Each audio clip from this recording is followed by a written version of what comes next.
and she was foreign minister. But I think we also got a deputy prime minister who came here, the one who was the deputy prime minister and foreign affairs. he came here.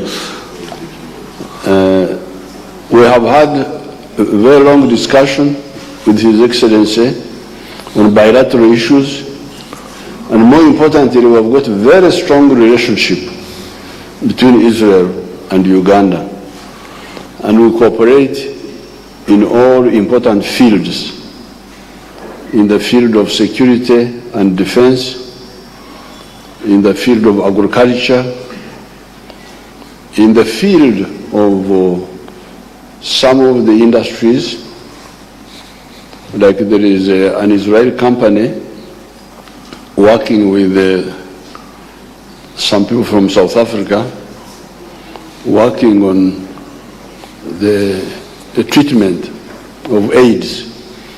I think they are doing some good work. So I welcome His Excellency Netanyahu, and I'm very happy he came for a few hours.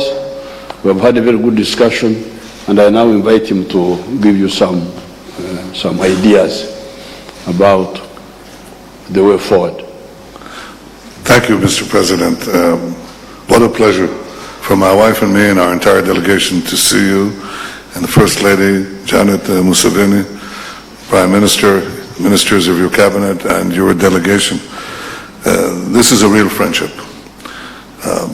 This is my 5th visit to Uganda it began many decades ago in our first meeting, Mr. President, which I'll never forget. And every visit for me is highly moving. It stirs the chords of my soul. We landed today at right next to the terminal at Entebbe, where my brother fell and where you put up a memorial honoring his memory and the memory of the others slain in the Great Rescue.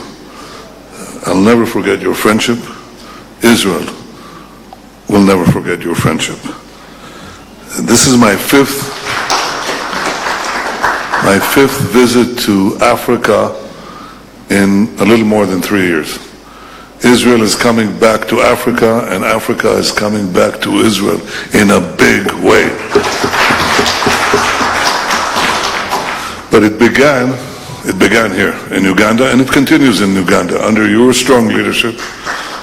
The way that you have put Africa and Uganda on the world stage.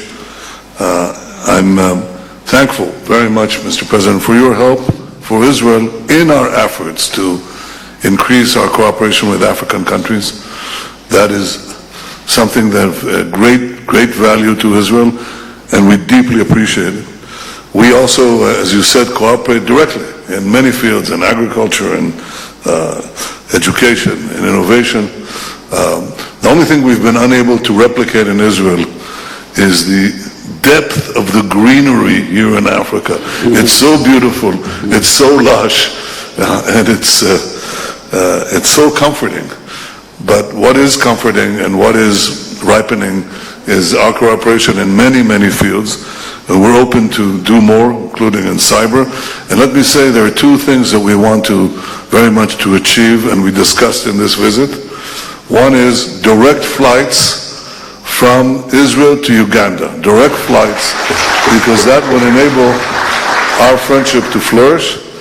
And second, I have a simple suggestion that you'll have time to consider, Mr. President, my friend. You open an embassy in Jerusalem, I'll open an embassy in Kampala. And we hope to do this. We hope to do this in the near future. In all other ways, there is a historic bond between us. You're a man of the Bible. I'll never forget your visit in Jerusalem when you met my late father, the historian, and you spoke about the Bible and the roots of our common heritage. And I want to thank you for this long friendship. Thank you, Mr. President. Thank you so much. I thank the Prime Minister. The issue of the embassy, we are discussing it, and the good thing with all the controversies is that there is a part of Jerusalem which, under the partition plan, was in Israel. So at least that one is not part of the arguments. And if a friend says, I want your embassy here rather than there, I don't see why it would be. We are really working on, we are studying that.